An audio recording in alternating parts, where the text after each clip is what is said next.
This one's going to hurt Jalen Hurts. No career momentum. Cannot get the ball to A.J. Brown. Cannot see over the middle of the field. They scored fewer points than the New York Giants last year. They had a worse total offense than the Saints. Oh my God. He had fewer passing yards than Jacoby Brissett, and he had 4 more starts with a stacked roster. I'm sorry, folks. The momentum is not good. All right, let's dive into this. Philadelphia Eagles fans. Oh my goodness. Oh my goodness. First off, we know the offensive line wasn't great and the running game wasn't great. And yet we hear this about Drake May. May had a bad offensive line, hit and miss, running game. Got to a Super Bowl. Are we serious right now?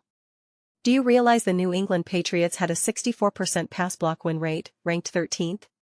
The Philadelphia Eagles had 64% but ranked 17th, because it's probably like 64 point something, blah blah blah. So we're willing to say Drake May didn't have a good offensive line, but not the Eagles. Well, that seems strange, right? And the Patriots actually had a better run block win rate, 72%, ranked 12th. The Eagles had 71%, ranked 14th or 16th. What percentage was it? Yeah, 71%, ranked 16th. That's odd, right? They also had an elite offensive coordinator, Tom Brady's offensive coordinator. Who did the Eagles have? Oh, Kevin Patullo. Okay. You want to talk about the running game? The Patriots were 6th, 1, 2, 3, 4, 5, 6, 6th best rushing attack in the NFL. 6th most rushing yards in the league. The Eagles were all the way down below the Colts, the Broncos, the Packers, the Lions, the Dolphins, the Chargers, the Jets, the Seahawks, the Cowboys, the Falcons, the Rams.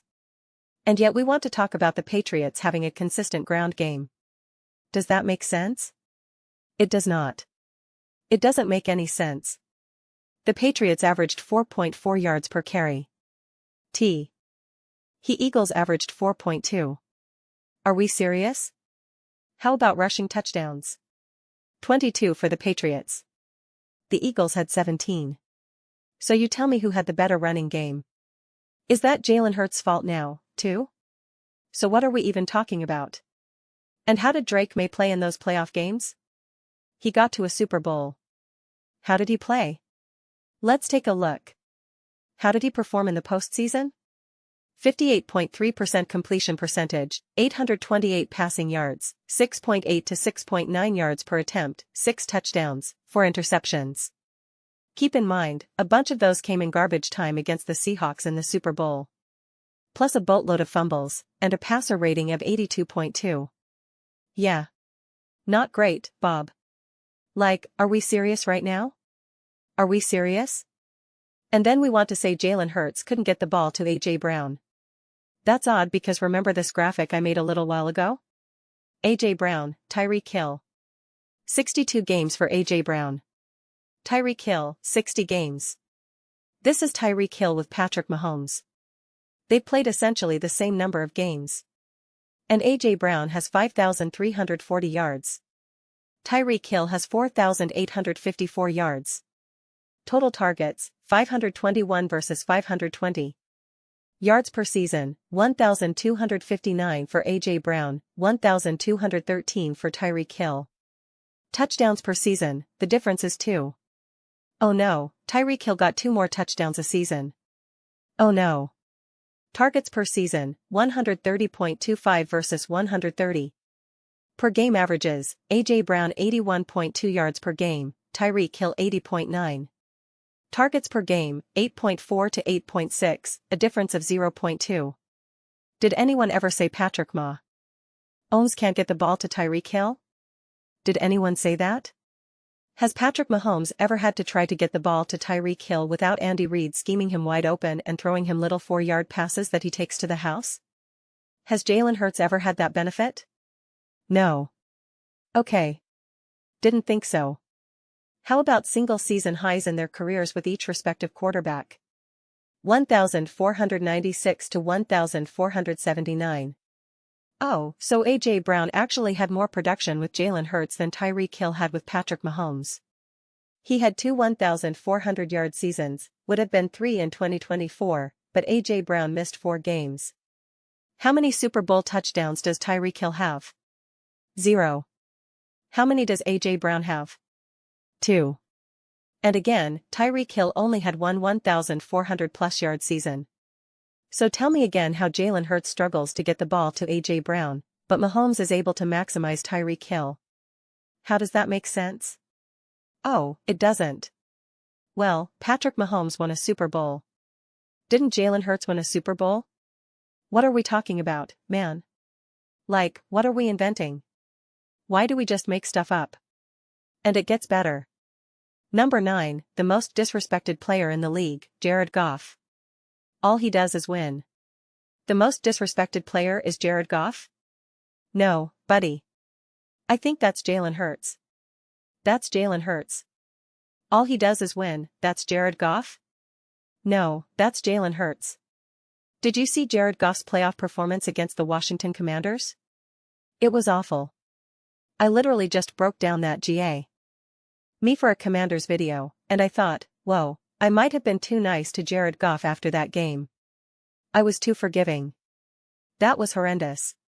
What did Jalen Hurts do against the Commanders? Flawless. And I don't want to hear about a stacked roster, because everyone told me the Lions had a stacked roster. And I don't want to hear about defense, because we're talking strictly offensive production. We're talking specifically about the plays Jalen Hurts made, and they were better.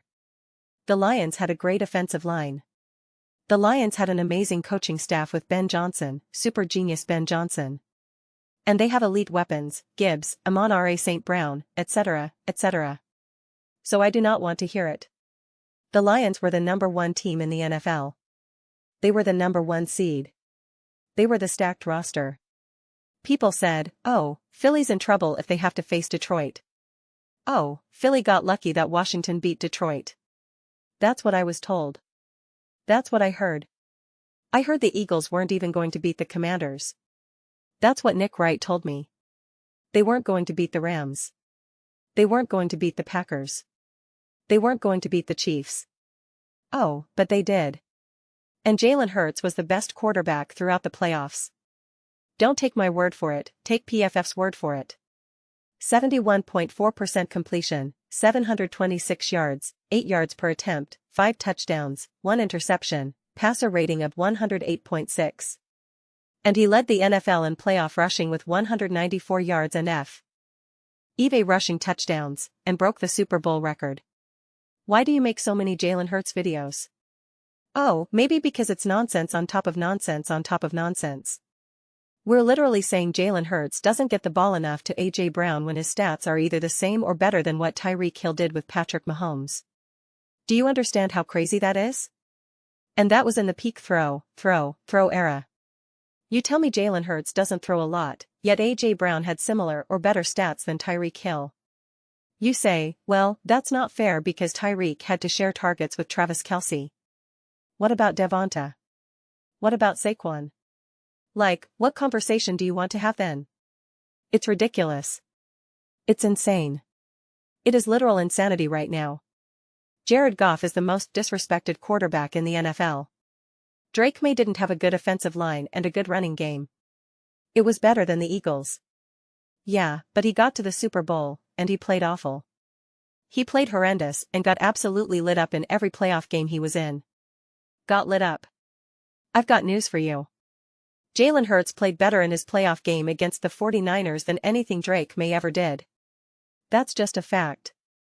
If his stacked team could actually catch the ball, AJ, Devonta, etc., then they would have won, and his numbers would have looked different. Jalen Hurts was literally about to be the hero and lead the Eagles to victory in the final minutes, but his offensive D-line was like, nah, we don't want to do anything. One of his linemen just gave up on the play, and so Jalen got tackled from behind. I broke that down. Yeah, but he threw an interception. What do you think about that? Okay, he threw into double coverage to Dallas Goedert. Really? Show me what Jared Goff did in the divisional round against the Commanders. Show me any playoff game Drake May has played in. What are you talking about? I mean, the Chicago Bears had an elite team last year. They lost to the Rams. The Bears had an elite offensive line, an elite running game, and an elite offensive coach. They lost. Caleb wasn't good enough. I know he had that spectacular throw, but outside of that, he wasn't good enough. Jalen Hurts in his second year with a great team got to the Super Bowl, was good enough, and had a record-breaking Super Bowl performance. That is a fact. Jalen Hurts took down Matthew Stafford head-to-head multiple times. That is a fact. I'm not even here to argue, oh, Jalen Hurts should be top 5, top 10. I don't even care about that. I really, truly don't. But to me, it's always the way we have these conversations. How we give the benefit of the doubt to some quarterbacks and not to others. We are literally going to say Drake May didn't have a good running game or a good offensive line, and then on the other side say the Eagles had it all when they clearly did not. Do you understand that? That makes no sense. It just makes no sense whatsoever. Jair. D. Goff, all he does is win on stacked rosters with stacked teams. What are we talking about? With stacked coaches, Sean McVay and Ben Johnson. Two of the greatest offensive minds of the last 20 years. What are we talking about? The Lions are absolutely stacked. Yeah, but he threw for like 40 touchdowns and 4,000 yards. What did he do in the playoffs? Tell me. I beg you. What did he do against the exact same team the Eagles faced? Was it endless interceptions and fumbles? Because the answer is yes. What did Jalen Hurts do? He played so well that even Nick Wright had to give him credit and say that was one of the best games Jalen Hurts has ever played. And he did it after shredding his knee the week before, to the point where Nick also said, I don't think Jalen Hurts will be healthy enough to play. Which is funny, because we always hear about Patrick Mahomes being better than other quarterbacks on one leg. Why isn't that part of Jalen Hurts' lore? People thought his knee was so messed up that they would lose to the Commanders, that he couldn't do it. And then he absolutely balls out. Making insane third down throws, fourth down throws, again, I broke down that footage just a couple weeks ago. Ripping off runs, dominating. Why is that not part of his lore? I was told that the winner of the AFC Championship, Bills vs. Chiefs, that was the Super Bowl. Whoever wins that game is going to win the Super Bowl. Then we see Jalen Hurts play better against the Chiefs than Josh Allen did. And yet we say, well, the Eagles are just stacked. But you said whoever won that game would win the Super Bowl. Now that the Eagles won, it's because they're stacked. We saw what Jalen Hurts did against the Chiefs. We saw what Josh Allen did against the Chiefs. We saw what Jared Goff did against the Commanders. We saw what Jalen Hurts did against the Commanders. We saw what Sam Darnold did against the Rams. And we saw what Jalen Hurts did against the Rams. I don't quite get it. Doesn't make sense. No sense. Those are just my thoughts. I'd absolutely love to hear yours. What do you all think about Jalen Hurts and the Eagles? Jalen Hurts not being a top 10 quarterback, and the fact that we give a lot of benefit of the doubt to many quarterbacks but don't want to offer any of that to Jalen Hurts.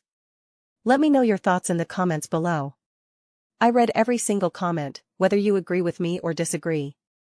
Either way, let's get into some discussions. Let's get into some debates. But ultimately, let's just have some fun. And please do consider subscribing. We're building an amazing community here, and I absolutely love to see you part of it. I want to build something we all genuinely feel connected to, something we're really excited to be part of. I think we're well on our way. Please don't forget to give this video a thumbs up, it really helps with visibility and the algorithm. Thank you so much. See you next time.